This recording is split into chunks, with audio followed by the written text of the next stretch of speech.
Mesdames, Messieurs, bonjour. Diversité d'idées, diversité de communautés, diversité de pratiques, diversité politique, diversité d'opinions, diversité de religions. Nous sommes une fois de plus dans cet espace où nous parlons de diversité. Et là, nous recevons quelqu'un qui vraiment va aborder la question de la diversité avec nous, avec vous, au sens où beaucoup de personnes prennent ce terme. Comme mon grand-père le disait, dans la forêt, chaque animal porte ses propres cornes. Alors, j'ai pris l'habitude de me présenter moi. Je m'appelle Essouma Long. Et je laisse à l'autre, mon invité, le soin de se présenter. Bonjour. Bonjour, monsieur Essouma. Comment vous vous appelez? Moi, je me nomme Robin Junior Ayatemandi. Robin Junior Ayatemandi. Oui. Ah, ça, c'est un nom qui sonne africain, c'est ça, hein? Tout à fait, ça c'est le nom qui vient de l'Afrique. Ah oui. Bon, Oui. je vais vous poser une question que les gens ont l'habitude de me poser. Toutes les fois que j'arrive là où il y a du monde, pour la première fois, on me dit, Monsieur Essouma, vous venez d'où? Et Monsieur Ayatemandi, vous venez d'où? Oui, merci. Moi, je viens de la République centrafricaine, passant par Cameroun avant d'être au Canada. Ah, Oui, la République centrafricaine passant par le Cameroun. oui, En passant, je vous vois sourire. Peut-être que vous avez imaginé que je viens du Cameroun. Hein? tout à fait. Vous ressemblez vraiment. Ah, un Camerounais. Oui, oui, oui. Dans vos dires, vos temps, tout ça, moi, je sens déjà que ça, c'est un Camerounais qui est devant moi. Ah oui, effectivement, je viens du Cameroun. Oui. Je viens du Cameroun. Ça et tout ça, la République centrafricaine et le Cameroun, ce sont des pays qui sont côte à côte. Ce sont des pays vraiment voisins. Ce sont des pays frères. Ce sont même des frères d'un point de vue culturel. Mais qu'à cela ne tienne, nous allons parler de diversité aujourd'hui dans cet espace. Alors, quand on vous dit diversité, vous pensez à quoi? Ça vous dit quoi le mot diversité? Oui, premièrement, diversité parle de l'ensemble des personnes et on parle de l'origine géographique et culturelle, religieuse, etc. Plein de choses. Oui. J'entends souvent des gens dire que la diversité est source de problèmes, que les gens se battent parce qu'ils sont différents les uns des autres. Par exemple, en République centrafricaine, une fois, il y avait des conflits là-bas où chrétiens et musulmans se battaient. Est-ce que vous pensez vraiment que c'est la diversité qui cause les problèmes? Non, non, non, non, non. Je peux dire, ceux qui pensent que c'est la diversité qui cause ces problèmes, ils ignorent un peu que la diversité est beaucoup plus sérieuse et ça parle des choses qui est vraiment bien pour le pays. Donc, tandis que l'histoire des divisions, de la guerre, quoi qu'on sort là, non, non, non. Ça n'a pas à voir avec la diversité. Pour vous, la diversité, c'est une bonne chose? Oui, la diversité, vraiment, c'est une très bonne chose. Ah. Pour moi, oui. Mon grand-père disait que la diversité, c'est la richesse. Il disait que si nous tous, on se ressemblait, si on était uniques, identiques, le monde serait laid. Non, mais ce que nous sommes en train de chercher pour le moment, c'est être unis et ressembler vraiment pour que vraiment le monde aille de l'avant. Donc, ce que ton grand-père avait dit là, moi, je pense que non, peut-être c'est au temps d'avant. Mais de nos jours actuels, c'est une progression que nous on veut dans la diversité. Vous voulez dire que ces jours-ci, il faut qu'on devienne tous pareils? Oui, oui, oui. On doit être ensemble et on aille de l'avant ensemble pour qu'on puisse avancer aussi. Ah ouais, ça c'est un point de vue ça. Oui, oui. On n'avait jamais reçu un point de vue pareil Non, ici. non, non. Dans cette émission, c'est bien vous nous apportez un autre angle. Mais comment vous pensez que les gens peuvent être tous pareils? On va sous quel plan? Oui, bon, présentement, c'est pas du tout facile. Parce qu'avant, on avait pris des départs précaires. Et nous sommes en train de changer pour qu'on puisse prendre le départ moderne qui vient de l'éducation. Donc, on doit essayer de revoir nos vies sociaux, nos manières de vivre en commun et voir ton prochain comme toi-même et on se soutient dans tout pour qu'on puisse vraiment aller de l'avant. Ah, ça c'est bien, ça Oui. c'est bien. La diversité d'opinion, nous respectons tellement cela. Tout à Alors, fait. dites-nous, ça fait combien de temps que vous êtes à Victoriaville?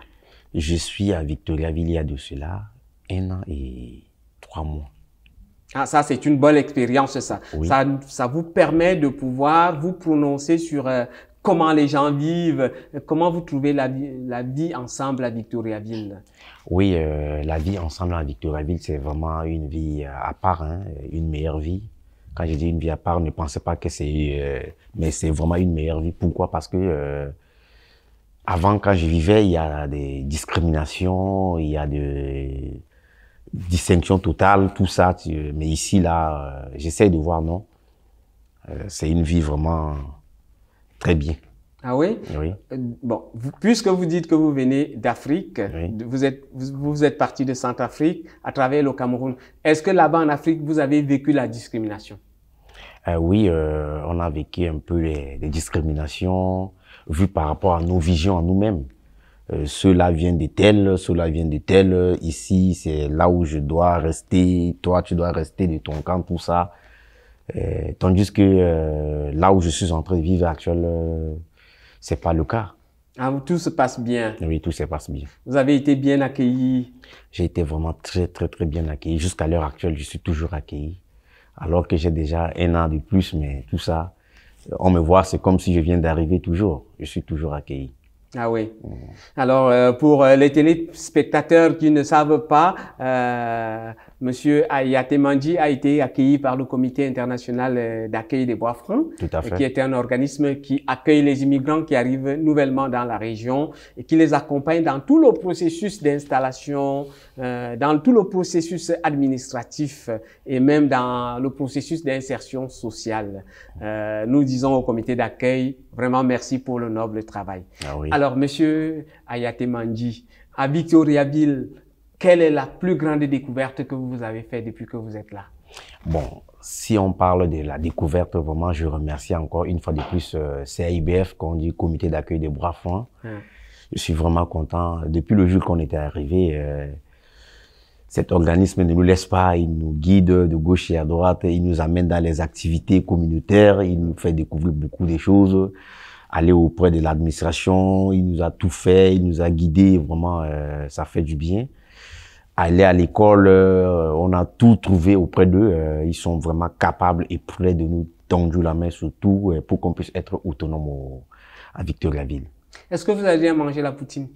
Mais ça n'a pas manqué. Ici au Canada, quand tu arrives, un Québécois ne peut pas te laisser sans te faire goûter ça. Il te fait d'abord goûter un truc national. Ah oui, hein? Donc, ce sont des choses que j'ai déjà goûtées dès le début que je suis arrivé. Est-ce que en retour, vous avez fait goûter vos mets traditionnels à des Québécois? Ah oui. Ah oui? J'ai déjà fait goûter à certains Québécois qui sont déjà fait un tour de chez moi et on a pu manger ça en commun. Vous avez des amis québécois? Oui, j'ai les amis québécois. Qui sont déjà venus chez vous? Oui. C'est quoi le plat que vous avez fait goûter aux Québécois? Ça s'appelle comment dans votre langue? Bon, dans notre langue, c'est ngunja. Ngunja. Ngunja, qu'on dit ngunja, ici c'est feuille de manioc en français, c'est feuille de manioc, donc j'ai essayé de faire goûter à mes amis québécois. Ngunja, nanyama, avec pâte d'arachide, pété caracos, tout ça. Donc l'ensemble de ça, ça fait vraiment un plat délicieux de chez nous. Est-ce qu'ils ont aimé? Ah, ils ont vraiment aimé ça. Ils nous ont encore demandé de le faire et de les réinviter afin qu'ils puissent venir encore goûter à ça. Ah oui? Ah oui. Ça veut dire que à Victoriaville, nous pouvons être ici, inviter des gens, par exemple, de Montréal, de Québec, de venir manger du ngunja d'Afrique centrale, à Victoriaville. Tout à fait, tout à fait. C'est leur disponibilité. Hein. S'ils sont prêts, ils nous disent, on va les faire tout ici à Victoriaville. Est-ce que la République centrafricaine vous manque? Oui, cette question, vraiment, c'est une question qui me touche un peu et je vais vraiment parler de ça. Ouais. Allez-y. La République centrafricaine me manque. Imaginez-vous un pays que vous êtes né dedans, grandi, faire des écoles, avoir des amis d'enfance et tout. Et un instant, vous vous retrouvez dans un autre pays, c'est pas du tout facile à l'âge majeur. Donc vraiment, ce pays me manque, mais bon. Je suis obligé, hein. C'est juste pour que je sois en paix et dans la tranquillité morale. Il me faut rester tranquille. Ici à Victoriaville. Oui, c'est oui. ça. Bon, on ne va pas entrer en profondeur dans certains détails, mais quand même les téléspectateurs vont vouloir comprendre qu'est-ce qui vous manque tellement. le plus de la République centrafricaine qui n'existe pas ici à Victoriaville? Moi, je vois, il y a beaucoup de choses qui sont ici à Victoriaville. La seule chose qui me manque présentement, c'est ma famille biologique. OK. Vraiment, il me manque énormément. C'est ma famille biologique qui me manque, mais le reste, Ça va. ça Mais va. est-ce qu'on fait la fête à Victoriaville comme on fait à Bangui? Oui, il y a une très grande différence concernant la fête ici à Victoriaville, tandis qu'à Bangui. À Bangui, une fête, c'est un mouvement que tout le monde voit. Tandis qu'ici à Victoriaville, une fête vraiment en tant que telle, ça se passe en famille. Donc c'est ça. Voilà la différence. Et si on dit une fête nationale, c'est là qu'ici on voit un peu des mouvements qu'on sort. Mais tandis que là-bas, chez nous, même si c'est une petite fête, on sent qu'il y a une petite fête quelque part. C'est ça. Vous fêtez de 6 heures, de 18 heures à l'aube, le matin? Ah, oui, oui. Parfois, une fête fait une journée, 2 jours. Ah oui, non-stop. Non-stop. Et ici, malheureusement, la fête, ça commence à 5 heures, on arrête à minuit au plus tard, c'est ça? Hein? Ah oui, c'est ce que je vois. Ouais, c'est ça. Ce que je vois ici. J'entends souvent les gens dire que les Africains ne respectent pas cette loi-là. Non, non. Les Africains respectent cette loi.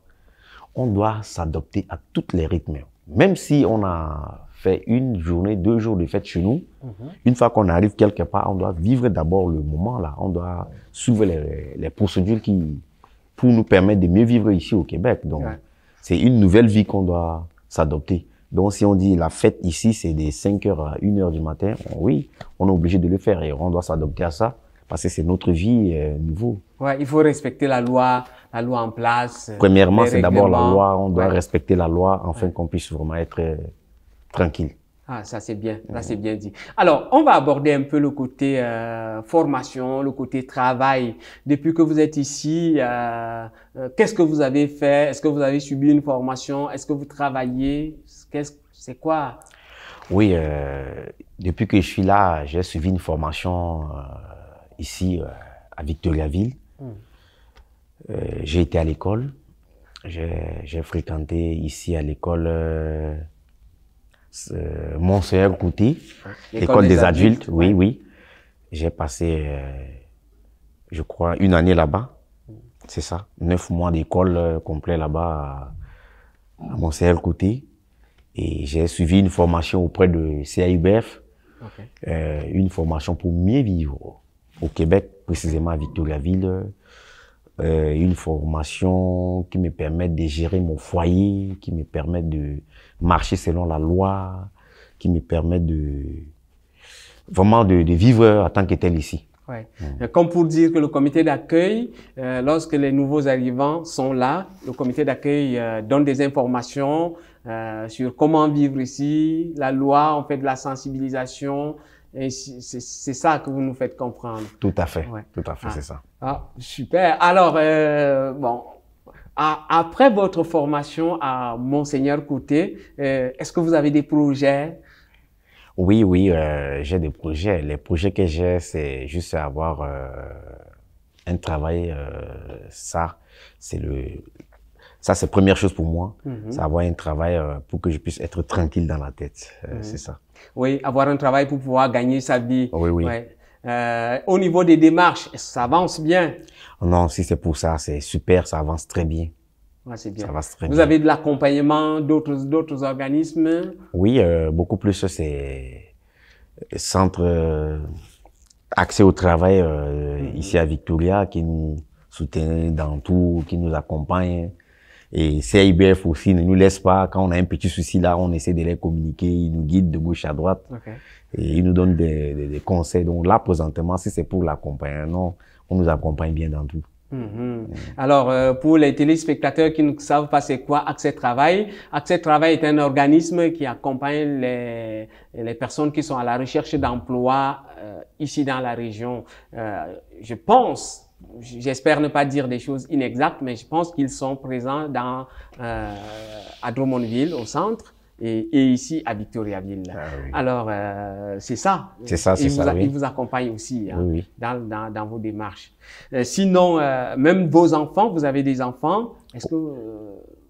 comment ça se passe pour eux? Est-ce qu'ils s'insèrent bien? Oui, j'ai les enfants. Il y a un à Boisé, lui, il s'en sort très bien parce que comité d'accueil, comme je vous ai dit tantôt au début, comité d'accueil nous a beaucoup aidé.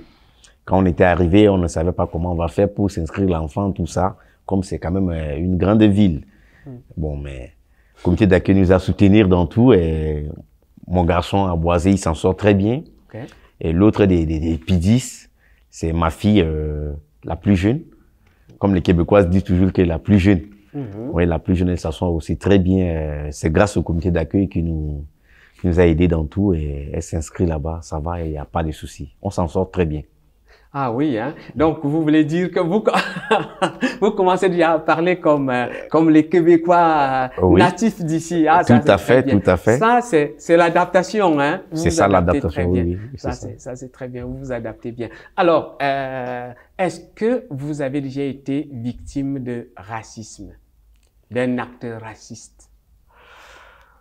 Oui, présentement ici à Victoriaville. J'ai pas encore arrivé à ce point-là. Est-ce qu'il y a quand même des actions que vous dites, vous voyez, vous dites, ah, ça, c'est vraiment quelque chose de bien? Non, il y a les actions positives que j'ai déjà vues. Autour de mes voisins, voisines, dans mon quartier, je vois plein de choses qui me plaisent. Il y a certaines personnes qui aiment m'approcher. Ils me demandent, tu sors d'où? Et ils sont contents de me voir. Ils me posent la question, est-ce que tu te sens bien ici? Quand je leur ai répondu que oui, ça va, je vais très bien. Dire non. Ils sont contents d'entendre que moi, je vais très bien ici avec ma petite famille. C'est ça. Donc, et beaucoup de gens aiment me voir. Dans mon secteur, beaucoup de gens aiment me voir.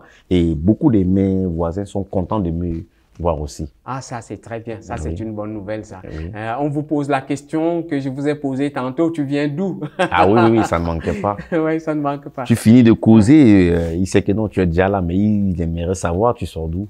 Tu viens d'où? Ok. C'est ça. Bon, l'un des aspects que les Africains ont souvent ici, en termes de diversité du milieu, c'est le climat. L'hiver. Vous avez déjà passé un hiver entier ici. Comment vous avez trouvé ça? Bon, ce sont des choses qui m'ont un peu troublé au début. J'aimais d'abord voir l'hiver. Parce qu'avant, je voyais ça dans le journal, dans la télé, et je me disais que si vraiment je vais voir ce moment-là. Quand je suis arrivé, bon, je m'en sortais sain et sauf. Je m'en sortais, j'aime vraiment l'hiver là. Ah oui? Mais arrivé un moment, l'hiver là, c'est comme si ça avait été chassé, ça avait déjà été chassé à Victoriaville ou au Québec. Ah oui? Parce que l'hiver est bon, mais arrivé un moment, l'hiver est mauvais.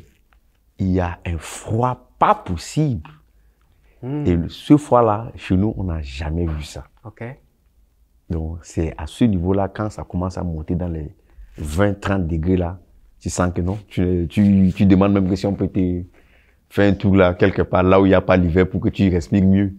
C'est ça. Ouais, pour reprendre des forces. Oui, c'est ça. Alors, ce moment d'hiver là, imaginons un peu qu'un nouvel arrivant, un immigrant arrive en hiver ici. Est-ce que vous avez des propositions à faire pour que cette personne soit bien encadrée, bien accompagnée à traverser l'hiver? Oui, premièrement, je suis content quand quelqu'un arrive ou un immigrant arrive ici en période d'hiver. Le gouvernement, je remercie d'abord le gouvernement a mis la disposition pour que la personne soit vraiment à l'aise pendant l'hiver. Il y a des petits moyens qui couvrent l'histoire de l'hiver, tout ça. Il y a des manteaux, il y a des bottes que on te donne à l'arrivée. Ça permet que tu viennes un peu à l'aise pendant la période d'hiver. Okay. Donc, je vois que quel que soit l'hiver, quel que soit pas l'hiver, il y a quand même un moyen qui permet que donc, tu vas vivre au moins ce temps-là. Alors, vous êtes particulièrement impliqué dans la communauté. Vous dites, vous participez à des activités culturelles, on vous invite à des fêtes, vous avez des voisins qui ont un bon rapport avec vous. Vous avez fait l'école Monseigneur Côté, ça s'est bien passé. Bon, au moment de l'enseignement de votre formation à Monseigneur Côté, est-ce que ça se passe comme en Afrique? Est-ce qu'il y avait de grandes différences? Non, il y a très grande différence. L'éducation, chez nous, on a plusieurs choses à faire. Tandis que ici, je vois, c'est vraiment bon. Pourquoi? Parce que, imaginez-vous que chez nous, on a beaucoup de matières à faire. Tu dois vraiment faire toutes les matières avant que tu puisses être quelque part. Okay. Tandis que ici, on te donne une matière qui te permet de progresser une fois avec. Donc, à mon seul côté, il n'y a pas assez de choses comme le pays. Je vois l'enseignement te facilite, ça te donne encore le courage de bien étudier. Et c'est ça que je vois. Il y a une très grande différence. Ah, ok. Mais à Monseigneur Côté, c'est l'école de langue. Hein. On permet aux adultes de vite acquérir la langue, de vite avoir la langue. Oui. Alors que en Afrique, c'est d'autres types d'enseignement. Est-ce que ce n'est pas... Oui, en Afrique, c'est d'autres types d'enseignement. Et ici, à Monseigneur Côté, pourquoi je dis qu'il y a une très grande différence? Parce qu'à Monseigneur Côté, on t'apprend comment tu peux vivre au Québec. Ok. On t'apprend comment tu peux aussi vivre à tes voisins. On t'apprend comment tu peux développer ta connaissance même ici, au Québec, pour mieux vivre. Okay. Donc, du coup, après mon passage à Monseigneur Côté, je me vois déjà comme un Québécois. Ah, d'accord. Pourquoi? Parce que il y a plein de choses que j'ai reçues auprès de cette école-là. Ok. Mais en Afrique, c'était pas pareil? On donnait pas ce type d'enseignement? En Afrique, non, c'est pas pareil. On donnait pas ce type d'enseignement. Nous, on nous généralise dans plein de choses. Dans plein de choses et tout ça. Bon, ok. Maintenant, regardons un peu dans ce milieu où vous baignez maintenant, depuis votre arrivée jusqu'à ce jour-ci. S'il y avait quelque chose à améliorer pour que Victoriaville soit le lieu idéal de vie, un paradis terrestre, comme disaient les autres, qu'est-ce que vous proposez? Oui, premièrement, je propose que vraiment, je vois, c'est l'école. Je propose l'école et il y a beaucoup de choses au niveau de l'hôpital, des hôpitaux qui doivent vraiment améliorer parce que tel qu'ici à Victoriaville, vous voyez l'hôpital, ça se passe sur rendez-vous, tout ça et bon, c'est ça. Okay. Oui, ce n'est que ça que je peux dire pour le moment. Bon, vraiment, je constate que pour vous, tout est positif, tout est beau, ça se passe très bien et on vous félicite énormément. On est content que vous vous intégrez assez facilement. Mais une question quand même qui me vient à l'esprit, c'est celle de savoir, est-ce que vous pensez que tout est parfait? Non, je peux dire c'est pas tout qui est parfait. Qu'est-ce qu'on peut améliorer? C'est qu'on peut améliorer ici. Je redis encore. Bon, je vois qu'il y a déjà une grande amélioration auprès de Taxibus. Ça, et quoi d'autre encore? Bon. Oui. Dans tous les cas, on comprend que vous voulez parler du transport en commun. Transport en commun, c'est le mot qui m'échappe. Ouais, transport en commun, c'est ça. Ouais. Donc, il fallait qu'on essaie de voir transport en commun, le niveau de transport en commun, comment on peut faire pour que tout le monde soit vraiment à l'aise dans ça. Ouais. C'est ça. Ce n'est que ça vraiment. Oui, ça va arriver. Les gens qui vont suivre cette émission vont comprendre que la population de façon globale et les nouveaux arrivants de façon particulière veulent que le transport en commun soit amélioré. Les autorités y pensent. Hein. Et deuxième chose, c'est les hôpitaux. Les hôpitaux, il fallait que ça soit encore réamélioré. Pourquoi? Parce que je vois l'histoire des rendez-vous sur rendez-vous. Parce que chez nous, au pays, quand tu as un souci, tu arrives au pays, on te consulte, là, on essaie de te faire un truc pour que tu puisses. Mais tandis qu'ici, quand tu arrives, tant que tu n'as pas un rendez-vous, tu pars prendre le numéro, tu t'assois, parce que ça m'a déjà arrivé, tu t'assois longtemps, et on te reçoit même 2-3 heures du temps après, et Parfois même la maladie, là, moi, je me pose la question que si c'est une maladie grave, peut-être ça peut même t'amener quelque part, c'est ça. Donc, c'est juste au niveau des hôpitaux, il fallait qu'on améliore. Ou je sais pas si peut-être ils ont aussi manque de personnel, quoi, c'est ça. Vraiment, Monsieur Ayaté Mandji, vos points de vue sont considérés. Ceux qui vont écouter vont prendre certainement de bonnes notes. On vous remercie infiniment d'être passé. Nous vous prions de transmettre nos salutations à votre famille, à tous ceux qui vous entourent, de transmettre cette joie africaine que vous transportez autour de vous. Nous vous souhaitons un bon retour et merci d'être venu nous voir dans cet espace. Non, c'est plutôt moi qui devais vous remercier pour l'occasion que vous m'avez accordée pour que je puisse aussi parler de ce que j'ai traversé et ce que j'ai vécu ici à Victoriaville. Une fois de plus, merci. Mesdames, Messieurs, vous avez compris, nous étions en République centrafricaine avec Monsieur Ayaté Mandji Junior qui est passé dans cet espace nous parler de son expérience africaine, de son arrivée ici au Québec, particulièrement à Victoriaville. Il a fait des propositions pour que la société devienne un magnifique lieu de vie. Nous vous donnons rendez-vous pour la prochaine émission sous peu avec un nouvel invité. Salut!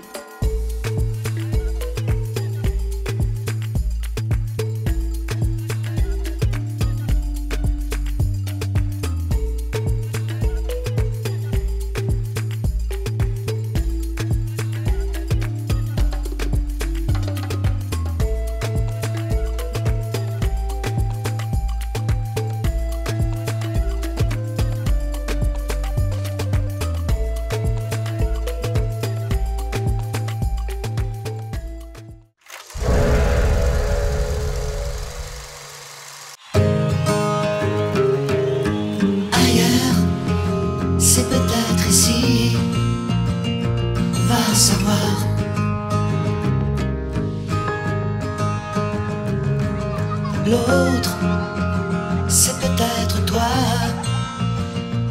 va savoir.